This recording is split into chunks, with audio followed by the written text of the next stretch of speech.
మేము పిలిచారేదా వాళ్ళు రాలేదా?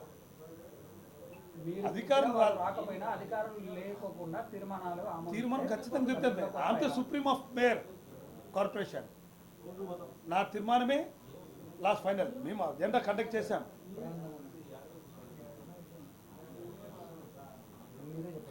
అధికారులు హైకోర్టు యొక్క ఆదేశాలను ఉల్లంఘించారని మనం అనుకోవచ్చు. ఖచ్చితంగా ఉల్లంఘించినారు కదా. సో ఈ అంశం పైన మీరు ఏమైనా కోర్టుకు వెళ్ళి ఖచ్చితంగా కంటెంప్ట్ కోర్టుకు వెళ్తారు అధికారులు.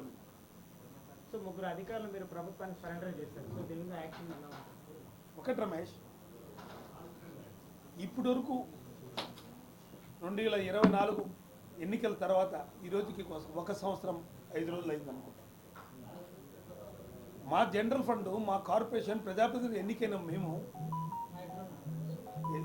ప్రజాప్రతినిధి పిలిచకుండా, నన్ను మేయర్గా ప్రథమ పౌరుని పిలిచకుండా, కార్పొరేటర్గా ఆ డివిజన్ ప్రథమ పౌరుని పిలిచకుండా అధికారులు అటెండ్ కాకుండా ఎట్లా చేస్తారు ఓపెనింగ్? అధికారులు ఓవర్లుక్ చేసే కదా చేసేది. ఎన్ని అవమానాలు పడాలి మా వాళ్ళు. ఎప్పుడు ఇంతవరకు ఇంతవరకు నేను 30 ఏళ్ళ నుంచి రాజకీయాలు ఉన్నాను. జిల్లా పరిషత్ చైర్మన్గా మేము 25 మంది 26 మంది మేము జెడ్పీటీసీలం, 25 తెలుగుదేశం, 9 మంది శాసనసభ్యులు, 3 ఎంపీలు. ఆ రోజు వాళ్ళందరూ గౌరవం ఇచ్చి ఏ జెడ్పీటీసీకి ఆ జెడ్పీటీసీకి గౌరవము అన్నీ ఉన్నాయి. ఈరోజు తెలుగుదేశం పార్టీ రెడ్ బుక్ పరిపాలన జరుగుతుంది, ఒక నియంత పరిపాలన జరుగుతుంది. మనం ఎప్పుడో అంటే బీహారో ఒరిస్సానో రాష్ట్రంలాగైతుంది. ఎంతో పీస్ఫుల్గా ఉండే మన ఆంధ్ర రాష్ట్రం అన్నపూర్ణ రాష్ట్రం అంటారు. ఈరోజు మన అన్నపూర్ణ రాష్ట్రం కాదు, 10 మందికి అన్నం పెట్టే రాష్ట్రం కాదు మంది. రౌడీజాలు, గుండాయిజం, దౌర్జన్యకాండాలు, మానభంగాలు, ఎక్కువ కేసులు ఎవరు బీహార్ ఒరిస్సాను మించిపోయింది మన రాష్ట్రం. ఎక్కడ ప్రజాప్రతినిధికి గౌరవించేది లేదు.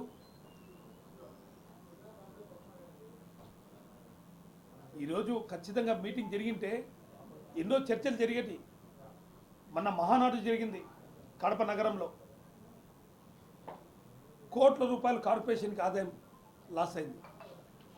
కడపలో చిన్న చిన్న డాక్టర్లలో చిన్న చిన్న ఓపెనింగ్లకో ఒక ఫ్లెక్సీలు కట్టుకోవాలంటే 15 రూపాయలు కట్టాలా, లేకుంటే ఫ్లెక్సీ కట్టేదానికి లేదని పేద ప్రజల్ని అందరినీ హుకుం జారీ చేస్తారు. అలాంటిది కడప నగరంలో మహానాడు జరిగితే కొన్ని కోట్ల రూపాయల ఫ్లెక్సీలు, తోరణాలు అన్నీ కడితే దానికి 1 రూపాయి అంటే 1 రూపాయి వసూలు చేసిన పాపన పోలే ఈ అధికారులు. దాని మీద ఇన్ఫర్మేషన్ యాక్ట్ అడిగినా ఇంతవరకు జవాబు చెప్పిన పాపన పోలేదు. ఏదో చిన్న తిరిగితే ఏదో మాట్లాడతారు.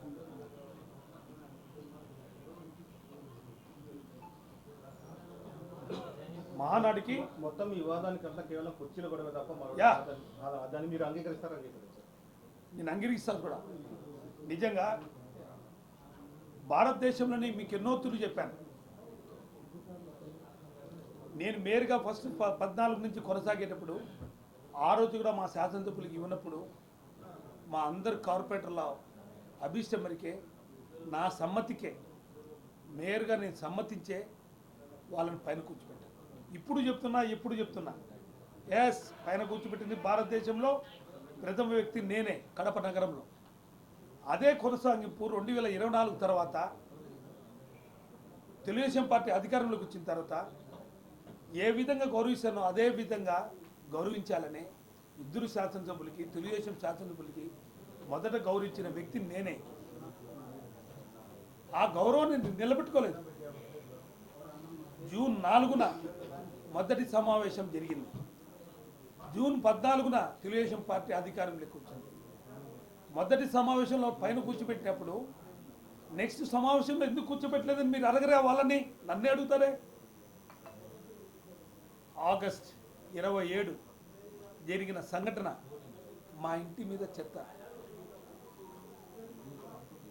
తెలుగుదేశం పార్టీ నాయకులు నా ఇంటి మీద చెత్త వేశారు.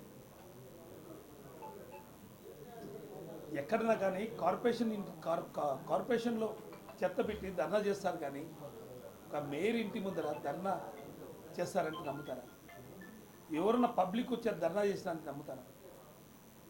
మీరందరూ వీడియోలు సమక్షంగా తీశారు. వేసింది ఎవరు అనేది మీరు చూసినారు. మీరు మాట్లాడరు.